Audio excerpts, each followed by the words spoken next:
नमस्कार, आप देखना शुरू कर चुके हैं दिव्य न्यूज और मैं हूं गजेंद्र सिंह चौहान। तो चलिए बढ़ते हैं आज की खबरों की ओर। मूंगफली की आवक में 15 दिन देरी होने से कृषि मंडी के व्यापारी निराश, टूटी सड़क और अनाज की बोली नहीं लगने से व्यापारी नाराज। सरदार शहर में पिछले दिनों आए मौसम में अचानक बदलाव के चलते कृषि उपज मंडी में आवक होने वाली मूंगफली में 15 दिन देरी होने से कृषि उपज मंडी के व्यापारी निराश नजर आ रही हैं, क्योंकि कृषि उपज मंडी के व्यापारी मूंगफली की सीजन पर निर्भर रहते हैं और बीकानेर संभाग में सबसे ज्यादा मूंगफली की आवक सरदार शहर कृषि उपज मंडी में होती है। वहीं कृषि उपज मंडी में सड़क टूटी होने के चलते भी व्यापारी नाराज हैं। कृषि उपज मंडी के अध्यक्ष इंद्राज सारण ने गुरुवार को जानकारी देते हुए कहा कि कृषि उपज मंडी में अनाज की आवक शुरू होने वाली है और कृषि उपज मंडी में सड़कें क्षतिग्रस्त पड़ी हैं। वहीं उन्होंने अन्य समस्या बताते हुए कहा कि कृषि उपज मंडी के कई व्यापारी बोली में अनाज न खरीद कर सीधा ही अनाज खरीद लेते हैं। इसकी ओर भी कृषि उपज मंडी प्रशासन को ध्यान देना चाहिए। वहीं उन्होंने कहा कि कुछ किसान बाजार में जाकर अनाज बेच देते हैं, इस पर भी कृषि उपज मंडी प्रशासन को कार्रवाई करनी चाहिए। वहीं इस पूरे मामले में जब कृषि उपज मंडी की सेक्रेटरी पिंकी बुगालिया ने कहा कि वर्तमान में कृषि उपज मंडी में सड़क निर्माण के लिए बजट आया हुआ है, जल्द ही सड़कों का निर्माण करवाया जाएगा। वहीं उन्होंने कहा कि कृषि उपज मंडी में आने वाला अनाज बोली के माध्यम से ही बेचा जाता है। अगर कोई व्यापारी सीधा अनाज खरीदता है तो इसकी जांच की जाएगी। वहीं व्यापारियों की शिकायत पर उन्होंने कहा कि जो किसान बाजार में अनाज बेचते हैं उस पर कार्रवाई करने के लिए कृषि मंडी प्रशासन के पास कोई अधिकार नहीं है। कोई ऐसा नियम नहीं है जिसके चलते किसानों को बाजार में अनाज बेचने से रोका जा सके। वहीं व्यापार एवं उद्योग संघ अध्यक्ष शिवरतन सराफ ने कहा कि वर्तमान समय में 1-2 पिकअप मूंगफली की आवक हो रही है और जिस मूंगफली की आवक हो रही है वह अभी गिल्ली है, जिसके चलते मूंगफली के भाव 4000 प्रति क्विंटल है। आगामी समय में जिस मूंगफली की आवक होगी उसके भाव 5500 रुपए प्रति क्विंटल से ऊपर होंगे।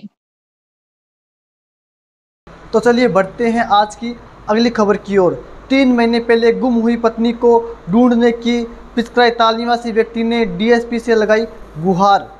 सरदार शहर पिचकराई ताल निवासी पीड़ित लीलाधर लुहार ने गुरुवार को सरदार शहर डीएसपी नरेंद्र कुमार शर्मा को ज्ञापन सौंपकर 3 महीने से गुमशुदा पत्नी को ढूंढने की गुहार लगाई है।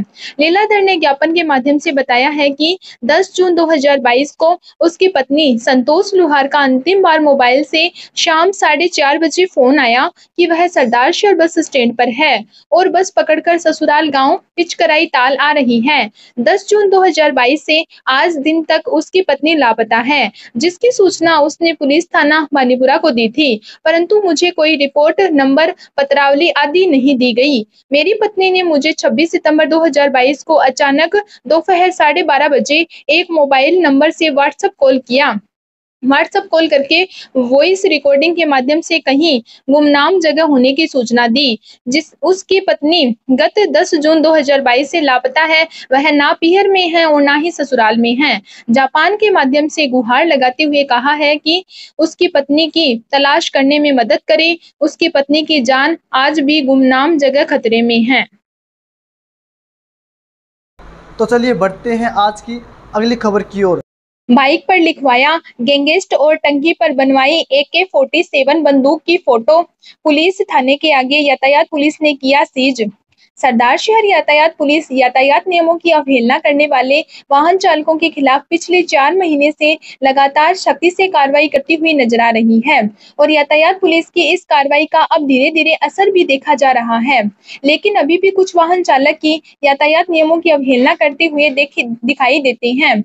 गुरुवार को यातायात पुलिस जब पुलिस थाना के आगे चालान काट रही थी तो भीमसर निवासी 19 वर्षीय रतनपुरी पुत्र बाबूलाल बिना हेलमेट लगाए वहां पर आया और बाइक के वाइजर पर गैंगस्टर नाम लिखवाया हुआ था। वहीं बाइक की पेट्रोल की टंकी पर AK-47 बंदूक की फोटो बनवा रखी थी और पीछे नंबर प्लेट की जगह अपनी जाति लिखा रखी थी और नंबर प्लेट के नीचे लिखा था मान गए बाबू। पुलिस ने मामले में कार्रवाई करते हुए बाइक को सीज कर दिया।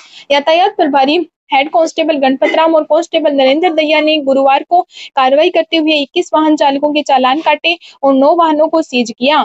यातायात प्रभारी गणपत राम ने बताया कि थानाधिकारी सतपाल बिश्नोई के निर्देशानुसार अब प्रतिदिन 50 से ज्यादा वाहन चालकों के साथ नियमों की अवहेलना करने के लिए समझाइश की जा रही है।